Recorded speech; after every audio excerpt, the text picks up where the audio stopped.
Toi aussi, t'as passé une mauvaise nuit. Moi, tu sais quoi, je rêve d'aller boire une tisane avec une copine et laisser mon bébé. Mais je suis une mauvaise mère, tu te rends compte, j'ai envie de laisser mon bébé. Non, vous êtes normal. Oui. Vous êtes juste... Non. Ah ouais, vous croyez... Oui, vous êtes normal. Bienvenue dans Pas le temps, j'ai postpartum, le podcast des boobies. Le postpartum, un tourbillon à la fois puissant, bouleversant et profondément transformateur. On nous parle beaucoup de l'accouchement, mais si peu de l'après. Pourtant, celles qui y sont déjà plongées le savent. Il y a les doutes, la fatigue, les cernes, ces journées qui semblent parfois interminables, mais aussi et surtout des moments de bonheur intense et cette incroyable redécouverte de soi en tant que mère. Dans Pas le temps, j'ai postpartum, je vous propose d'explorer ensemble cette période unique. Aux côtés de professionnels de la maternité, de la petite enfance, de la santé et du postpartum, on ouvre le dialogue pour vous offrir des repères et des clés concrètes. Parce que traverser le postpartum, c'est plus doux et plus fort quand on est bien accompagné. Bonjour, alors aujourd'hui je suis avec Julie à nouveau, qui est donc sage-femme à Montpellier. Donc elle a fait 10 ans d'hôpital CHU niveau 3 et donc depuis elle est dans son petit cabinet à Montpellier avec donc 3 autres sages-femmes. Aujourd'hui on va parler un petit peu de comment est-ce qu'on prépare finalement le postpartum, le après. On va voir avec toi parce que toi donc au cabinet, tu t'occupes des bébés en postpartum. Oui. Comment vous découpez un petit peu tout ça, en fait, justement, dans le cabinet pour ce suivi? Oui, alors on a ce fonctionnement effectivement un peu particulier avec Sophie Edwards qui travaille avec moi, puisqu'elle fait encore des gardes à la clinique Clémenville.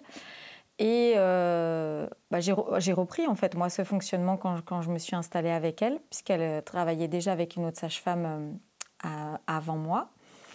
Et donc, les sages-femmes, les patientes, savent que dès le début, elles vont être suivies par les deux, par Julie, par Sophie. Il va y avoir la moitié des cours à peu près, qui seront faits par Sophie, et la moitié des cours qui seront faits par Julie, de manière à rencontrer les deux sages-femmes, puisqu'après l'accouchement, je fais 2 visites à la maison pour aller voir la maman, le bébé, voir si tout va bien. Et puis après, la sage-femme peut suivre le nourrisson pendant ces 2 premiers mois.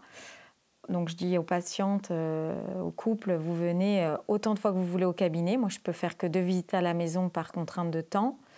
Et après, dans le cadre de l'allaitement maternel, on peut surveiller la croissance du bébé tout le temps de l'allaitement maternel. Donc ça aussi, ça nous laisse du temps. Et Sophie fait tout ce qui est rééducation du périnée, mais pas que. Bien sûr, on sait très bien qu'on ne fait pas que rééduquer le périnée sur les séances de rééducation périnéale. Il y a beaucoup de psychologie, beaucoup de soutien. Comment ça se passe à la maison, comment ça se passe la reprise des rapports sexuels, les nuits le sommeil du bébé, l'alimentation, la reprise du travail. Donc, elle accompagne aussi tout ça. Donc, voilà comment ça se passe. Ouais, c'est vrai que souvent, en fait, dans la tête des mamans, on se dit, ça y est, on a fait notre prépa à l'accouchement. En gros, notre sage-femme va être là juste pour le suivi, mais plus physique. Alors qu'en fait, pas du tout. Il y a un vrai point plus psychique, presque, avec tous les doutes, tous les besoins. Et donc, toi, tu vas à la maison. Oui. Donc, tu vois un petit peu de quoi elle a besoin vraiment une maman à la sortie d'un accouchement. Tu penses que ça serait quoi les points clés pour je rentre à la maison, ok, mon postpartum, il va se passer un peu plus calmement si j'ai mis en place des choses, et quelles choses ça serait pour toi? Anticiper et demander de l'aide, demander du soutien, parce qu'on est dans une société où tout doit être parfait, on ne doit pas se plaindre, et on ne peut pas, en fait, on ne peut pas. Tu sais, tu es maman aussi, moi aussi je suis maman, on peut pas tout gérer, c'est pas possible. Donc les préparer, la maison elle sera pas rangée, la maison elle sera sale. Il y a 18h, un des jours à 18h, vous direz j'ai toujours pas pris ma douche. Donc ne pas se mettre des contraintes supplémentaires. Là maintenant il y a quand même le congé paternité qui a évolué. Donc là aussi beaucoup en fait vont l'utiliser pour garder l'enfant. Donc là en disant moi, je prends le congé maternité. J'adore le mot congé parce que ce n'est pas du tout des vacances. Mais bon, je prends le congé maternité et ensuite à la reprise, quand moi je vais reprendre le travail, et ben mon coparent, le coparent va prendre les fameux 28 jours pour faire le... Et du coup, ça permet de retarder la garde, crèche ou... Et moi, je leur dis surtout pas. Mais en fait, surtout pas. C'est le moment où vous allez avoir du soutien. Les 28 jours, ils doivent être tout de suite. Donc, mettre en place ce soutien. Et si, pour une raison ou une autre, le coparent ne peut pas être présent, on fait appel à la famille. Alors, moi aussi, ce que je dis, on fait appel à la famille si elle est soutenante. Si c'est pour mettre les pieds sous la table, pas aider, et puis pour dire toute la journée « Ah, moi, j'aurais pas fait comme ça. Ah, moi, tu devrais pas faire comme ça. » Ou « T'es sûr que ton lait il est assez nourrissant ?» ou... Donc non, on a besoin de soutien, on a besoin de bienveillance. Donc ça, c'est hyper, hyper important de leur dire pendant la grossesse, mettez en place de la bienveillance, du soutien à la maison après, quand vous allez rentrer. Et du coup, sur ce soutien-là, on peut imaginer quoi? Parce que, alors, moi, j'en ai eu, sur le deuxième accouchement, j'avais plein de choses super chouettes. J'avais des amis qui nous avaient préparé une semaine de bouffe. On avait juste à réchauffer les plats, quoi. C'était parfait. Mais toi, t'as vu quoi qui vraiment, tu te dis, ah, ça, c'est une bonne idée, je l'avais peut-être pas vu avant, ou un truc qui t'a marqué dans tes suivis Moi, plus, c'est comme... Là, je travaillais donc avant à l'hôpital. Et puis là, je développe mon activité libérale dans un quartier très populaire à Montpellier. Et donc, on est entre la Paillade, Mosson, Paillade, Petit Bar. Et moi, je découvre ces cultures maghrébines où, en fait, c'est comme ça. Culturellement, la femme, elle est servie, on fait à manger, on s'occupe du bébé. Et ça, moi, je me suis dit, mais on a vraiment quelque chose... qu'on rate parce que c'est comme ça que la femme, elle doit être. Et en fait, il y a plein de cultures en Afrique, il y a plein de cultures comme ça où on ne se pose pas la question de mettre en place ça. C'est comme ça. Ouais. Tu vois ce que je veux dire? Culturellement, la belle-sœur, la cousine, elle accouche, on va chez elle, on lui fait à manger, on s'occupe d'elle, on s'occupe de... C'est comme ça. Ouais. Mais il y a des... Alors, je sais pas si c'est le truc de... On est la mère parfaite et du coup, on arrive à tout gérer d'un coup. Ou si, à un moment, on a un peu enlevé ça des mœurs. Mais je trouve que en France, beaucoup. Je pense aussi quand même en Amérique du Nord, c'est à peu près la même chose. Ça manque cette partie communauté. Exactement. Qu'on retrouve beaucoup en Asie aussi. Oui, complètement. Il y a des femmes qui ne bougent pas du lit pendant X jours et il y a la nourriture qui vient. Elles ont besoin de dormir parce que on prend bébé. Il y a ce soutien-là qui existe et qui n'est pas là aujourd'hui. Complètement. Donc, du coup, pour quelqu'un qui n'a pas forcément cette communauté qui est présente autour, dans les besoins primaires, il y aurait à manger. Ouais, là, alerte. S'il n'y a pas la possibilité qu'il y ait le coparent ou qu'il y ait quelqu'un de la famille, là, nous, les alarmes, elles sont rouges. Elles sont bien vraies. Et du coup, elle peut faire quoi? Celle où il n'y a pas grand-chose autour d'elle, quoi. Alors, elle anticipe, mais... Anticiper, par exemple, sur... moi, je dis mettre en place... Alors, on a les centres de PMI qui peuvent aider les femmes qui sont en difficulté financière, en difficulté aussi psychologique. Donc là, par exemple, je leur dis mettre en place une aide ménagère qui peut être aussi prescrite par les professionnels de santé avec une aide. Donc voilà, vous ne pourrez pas tout faire. Moi, je leur dis les drives. C'est bien, les drives. Les drives, tu vois, quand tu as des enfants, je sais pas, jamais fait. Faites maintenant, pendant votre grossesse, vous testez, vous ouvrez votre compte. Et comme ça, après l'accouchement, voilà, le coparent, il rentre du boulot, il s'arrête de prendre les courses. Vous avez choisi, parce que quand même, il ne prend pas, elle prend pas les pâtes qu'il faut et que moi, on aime bien cette marque-là. Donc, hop, vous avez choisi et anticiper sur... toi, on t'a amené des choses, mais moi, je leur dis, vous faites des bons petits plats, vous mettez au congélateur. Comme ça, quand à 10h, bébé s'est enfin endormi et qu'au lieu d'ouvrir un paquet de gâteaux ou commander une pizza, on mange quelque chose de sain. Parce qu'après, ça entretient la fatigue, ça entretient le fait de ne pas bien se nourrir, de pas... Ouais, donc, du coup, on anticipe tout ça, le ménage... l'alimentaire, en sachant que pour le ménage, j'ai découvert trop tard que même les mutuelles, la plupart prenaient en charge, sauf qu'en fait, il faut prévenir avant d'accoucher. Donc, c'est le truc à savoir. Comment on anticipe finalement aussi cette question de la fatigue? Parce que me souvenir, quand j'étais enceinte de Fox, tout le monde me disait « Profite, tu ne dormiras plus jamais ». Non, il y a quand même d'autres choses qui peuvent être faites. Toi, c'est quoi les conseils que tu donnes sur la fatigue quand tu rencontres des jeunes nouveaux parents? De s'adapter à l'enfant, au départ, hein, bien sûr. Après, je ne dis pas qu'il faut dormir avec son enfant forcément pendant 1 an et de s'adapter à l'enfant pendant 1 an, mais ça, je pense que c'est aussi génial que tu fasses tes formations. Mais au départ, c'est comme ça. Le bébé, il naît, il a des cycles inversés. Donc pour lui, moi, je prends souvent l'exemple. Je dis, moi, personnellement, à 4 h du matin, vous m'allongez sur un tapis par terre, je dors. Maintenant, à 4 h de l'après-midi, vous me dites, Julie, il faut dormir. Je vais tamiser les lumières, tu vois, je vais essayer de me conditionner. Donc, je dis, pour votre enfant, c'est exactement la même chose, mais en cycle inversé. Donc, il faut essayer de faire des siestes. Il faut essayer de faire des siestes, d'être au rythme du bébé pour être en forme la nuit. Et puis, justement, ce qu'on disait aussi avant, c'est pas avoir à gérer trop de choses la journée, accepter que la maison, elle sera différente. Accepter qu'on ne sera pas parfait, pour qu'on puisse dire tant pis, c'est sale, c'est pas rangé, mais le bébé dort, je dors. Oui. C'est vrai que souvent, en plus, on a les visites qui arrivent à la maison, donc on se dit il faut que la maison elle soit quand même un petit peu propre. C'est ça, les visites, c'est des contraintes aussi, du coup, pour ça. Et du coup, comment on fait quand on n'a pas envie de visite ou qu'on a des visites trop envahissantes? Qu'est-ce qu'on peut faire? C'est compliqué. C'est compliqué. Et j'ai eu des fois pu dire à certaines femmes, vous leur dites. C'est la sage-femme. Elle m'a dit stop, c'est interdit les visites. Mais moi, je pense que j'en ai une qui vraiment était au bout. Qui était à la limite de la dépression parce qu'il fallait recevoir des gens le matin, des gens l'après-midi, il fallait faire les gâteaux. J'ai dit stop, maintenant vous arrêtez. En plus, elle avait une césarienne, je m'en souviens. Donc j'ai dit mais vous arrêtez.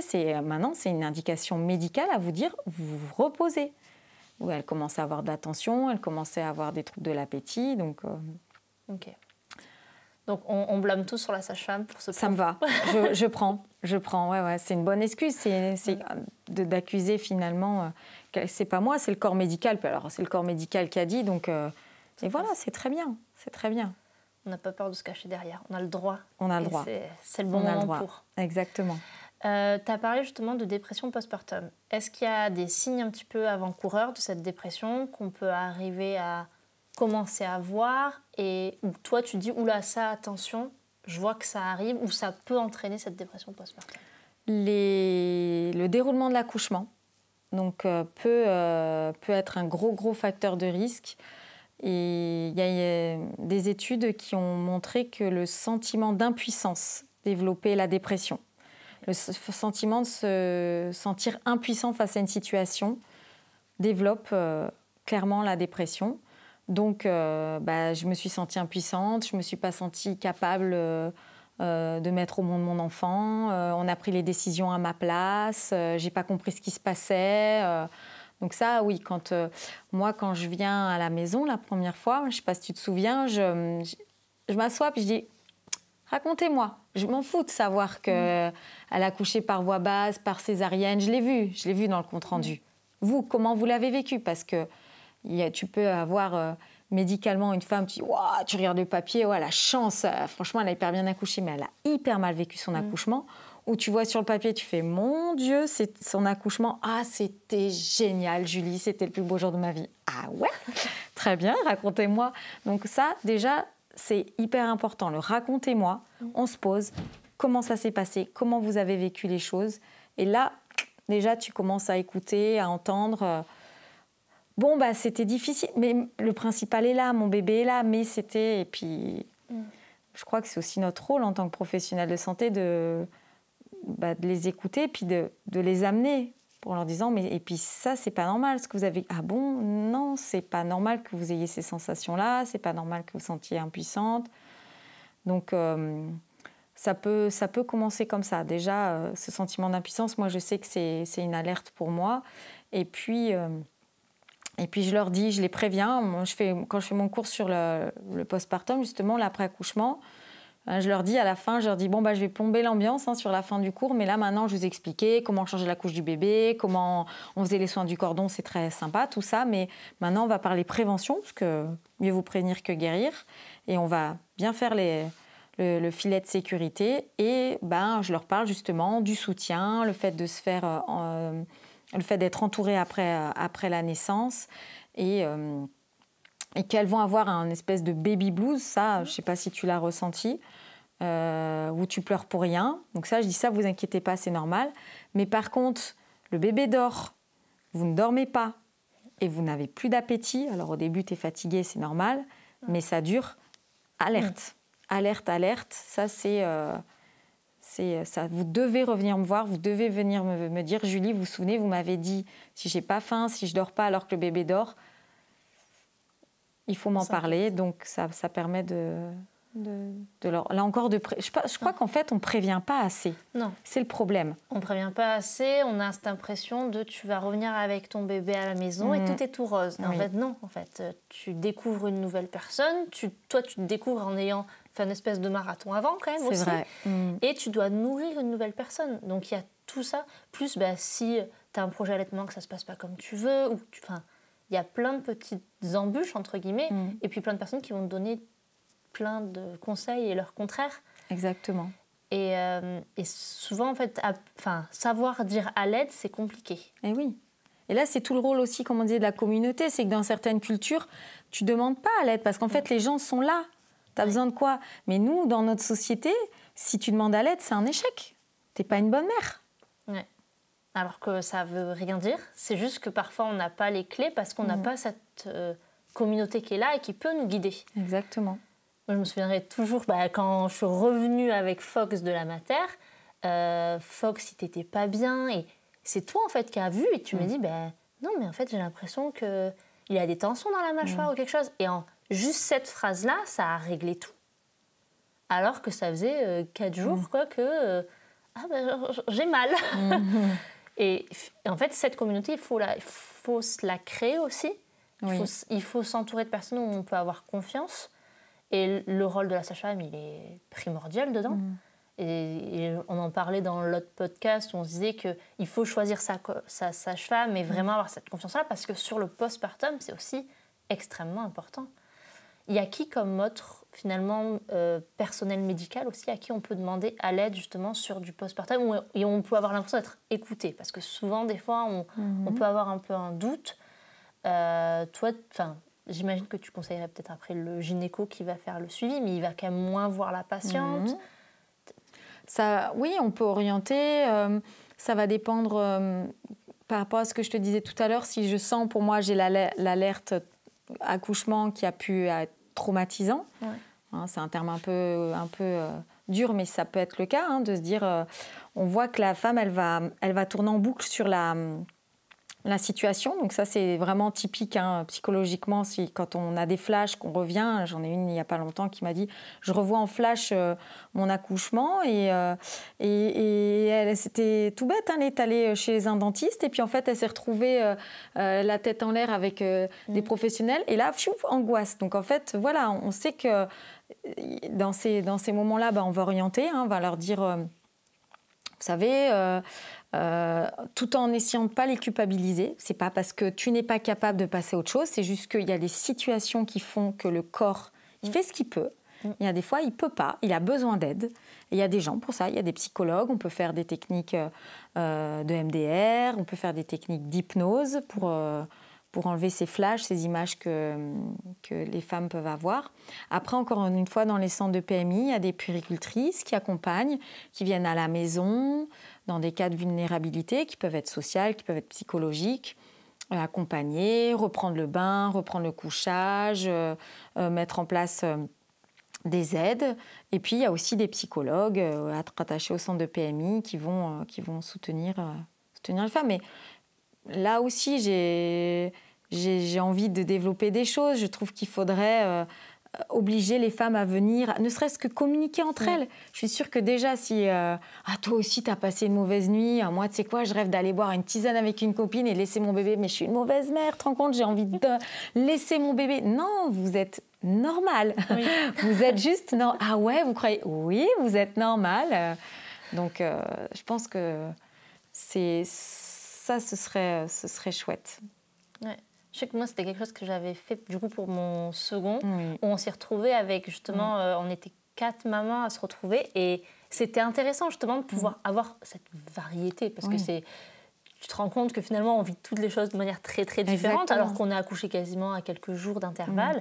Mais cet échange de... Par exemple, il y en a une, elle voulait à tout près aller boire un verre de vin rouge, mais elle ne voulait pas parce qu'elle allaitait. Et du coup, elle me dit, non mais c'est bon, tu peux boire un verre. Un verre, tu peux. Et ce soulagement qu'on a vu sur son visage, j'ai le droit à boire un verre. Oui, c'est bon, c'est pas de la vodka, ça va faire ça. Mais ouais, cet échange, il est vital en fait. Et dans le postpartum, on se retrouve très vite isolé. Oui. Du coup, créer ces connexions-là, elles sont importantes, quoi. Mais du coup, c'est bien déjà qu'avec la partie récupération, on suit la sage-femme. Donc, il y a quand même ce film qui est là. Mais pour les jeunes mamans, en tout cas, il faut arriver après à créer un peu plus, à ne pas hésiter à appeler à l'aide, à sortir avec des jeunes mamans aussi. Exactement. Oui, puis prévenir, dire ne restez pas seul. Sortez, moi je leur dis, sortez, allez faire le tour du quartier, vous mettez votre bébé en portage dans la poussette, mais... Sortez, l'isolement, c'est... Ouais, et puis, on ne s'en rend même pas compte. Hein, non. Parce que ça va très, très vite. Donc, c'est important, justement, à avoir cette petite alarme intérieure et se dire, OK, il y a un truc qui ne va pas. Et puis, oser en parler. Parce que toi, tu le vois dans tes suivis. Moi, je l'ai vu sur des mamans que j'ai accompagnées sur le sommeil des bébés. On a le droit d'appeler à l'aide. Ça ne fait pas de nous une mauvaise maman ou une mauvaise femme ou je ne sais quoi. Et plus tôt on appelle à l'aide, plus tôt ça peut rentrer dans l'ordre aussi. Exactement. Et c'est tout l'intérêt finalement de la rééducation du périnée. On veut quand même nous l'enlever, la rééducation du périnée, puisque ça ne sert pas à grand-chose. Voilà.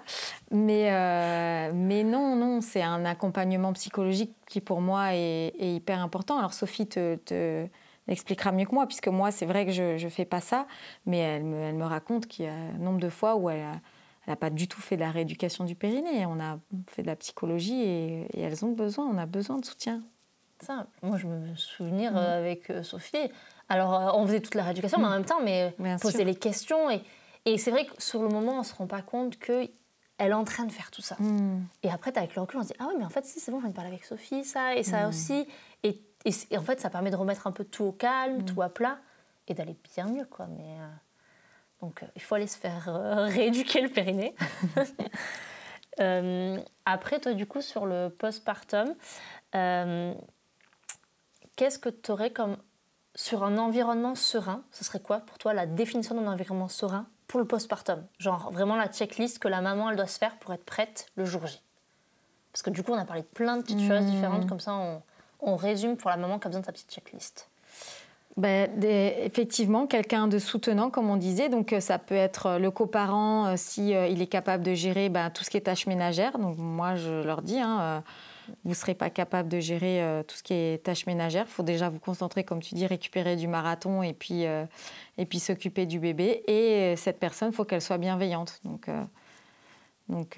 soutenante. Et donc, si c'est le coparent qui prenne les 28 jours et que le préparer en le disant... je sors du cours avec Julie sur l'après. Ouh là là, elle nous a un peu... Je leur dis, vous rentrez, vous dites, elle a dit qu'il y avait possibilité de faire une dépression et tout. Donc, tu te rends compte, il faut que tu m'aides à la maison. Donc, déjà, mettre en place, prévenir en disant, je vais avoir besoin d'aide. Si ce n'est pas possible, on met en place l'aide ménagère et les drives, tout ce qu'on peut. Ou on appelle la famille, encore une fois, si cette famille, elle est bienveillante. Et après, il faut s'armer aussi en se disant qu'on va être capable de refuser les visites, on va être capable de dire à la personne qui nous dit que ce qu'on fait, elle ne faisait pas pareil, et c'est son problème, que nous on a envie de faire comme ça, on fait comme ça. Et on a beau le dire, on a beau prévenir, ça sera toujours compliqué l'après. Donc plus on va l'anticiper, mieux ça sera. Donc limite, faudrait... Et tu sais qu'ils n'ont pas repris les visites, en maternité, ils n'ont pas repris les visites, il n'y a que le coparent qui a le droit. Oui. Pourquoi ? Parce qu'ils ont observé que les bébés étaient plus calmes, qu'il y avait... Et quand j'ai accouché de ma deuxième, justement, j'ai cru que le service était vide. Et du coup, lors d'une visite pour vérifier Zoé ou moi, je ne sais plus, et je dis, mais il n'y a pas grand monde dans le service. On me dit, si, les chambres sont pleines. Ouais. Et justement, ils m'ont expliqué qu'il y avait vraiment cette différence-là. Moi, j'ai adoré ne pas avoir de visite. C'était un pur bonheur de juste pouvoir profiter de bébé Et du coup, mon grand qui est venu et mon mari, et c'était génial, quoi. Et c'est vrai que souvent, la première fois, on se dit, on a envie de le présenter. Oh, on a le temps de faire tout ça. Exactement. On a le temps. Ouais, je crois que pour résumer, c'est ça. Et presque, il faudrait 1 mois, quoi. Déjà, le temps du séjour à la maternité, c'est sûr. Minimum la plus courte, je dirais au moins 2 semaines. Après, je comprends, la famille proche, papy, mamie, c'est pas évident, mais il faudrait presque être pendant 15 jours dans notre cocon. Vraiment, famille, frères et sœurs, coparents. Et puis, idéalement, presque 1 mois. Et après, 1 mois, tu l'as vu, tu trouves ton rythme, t'es moins... Oui, et puis tu sais dans quoi tu es. Exactement. Déjà, en plus, ton bébé, entre guillemets, est un peu moins larve qu'au début, donc tu arrives à plus comprendre, à voir vraiment, OK, là, il a faim, là, il a sommeil, à comprendre un peu plus son rythme, parce qu'il commence à prendre un léger rythme aussi, donc c'est quand même plus facile, plutôt que de l'avoir dans les bras, voir que finalement, il est fatigué, qu'il y a tonton Robert qui est là, que finalement, il faut le faire téter. Et tu sais pas trop comment prendre le truc, quoi. Donc c'est clair qu'au bout d'un mois, tu as un rythme qui est plus agréable en postpartum. Donc rien prévoir, rester tranquillou et à gérer déjà, se gérer, son sommeil, apprendre à connaître son enfant, gérer la relation avec son enfant. Donc anticiper le fait que les visites, ça sera dire aux gens, écoutez, nous, le premier mois, au moins les 15 premiers jours, il n'y aura pas de visite, quoi. Donc, et après, ce sera en fonction de notre... Et on paraît pas comme des personnes étranges à vouloir sauvegarder un petit peu les quelques minutes de tranquillité aussi. Puis sans parler du fait qu'il peut y avoir d'autres enfants aussi avant, qu'il faut aussi gérer. Mais en tout cas, se mettre des garde-fous sur... Après, comme je leur dis souvent, tu l'as dit, les gens qui sont passés par là, ils font quoi? Ils t'amènent à manger, ils restent pas longtemps. C'est sûr que la copine qui arrive, qui s'installe dans le canapé et qui attend... Non. Elle n'a pas eu d'enfant, elle ne connaît pas. C'est pas celle-là qu'on va réinviter de suite, quoi. Ouais. Voilà. Et puis après, je pense pas aussi avoir peur de dire aux amis, à la famille, si on voit qu'il y a un manque, quoi que ce soit, dire, bon voilà. La sage-femme, elle a dit non. Ouais. Ça marche pas, ou si tu veux passer, plutôt à partir de temps. Donner les conditions aussi du passage. Oui, moi j'ai besoin moi je leur dis, je vous conseille de sortir 1 heure, une demi-heure de chez vous, aller faire le tour du pâté de maison, il y a quelqu'un qui vous accompagne. Et vous parlez à ce moment-là. On amène le linge sale aussi à la personne. On peut. Voilà. Elle peut ramener à manger aussi. Voilà. Faire la liste des bonnes copines et des bons potes quand même à un moment. Mais complètement, on a soutien. Donc les personnes non soutenantes, ce qu'on disait, non. On les oublie et c'est pas grave. On les oublie et c'est pas grave. Parce qu'il y a une petite chose dont on doit s'occuper. Exactement. Et c'est ça qui est quand même la priorité. Qui nous demande énormément de temps, d'énergie et c'est la priorité. C'est comme ça. Top. Merci beaucoup du coup. Avec plaisir. Pour ces petits échanges. Puis on se retrouve donc très bientôt sur notre podcast. Avec plaisir.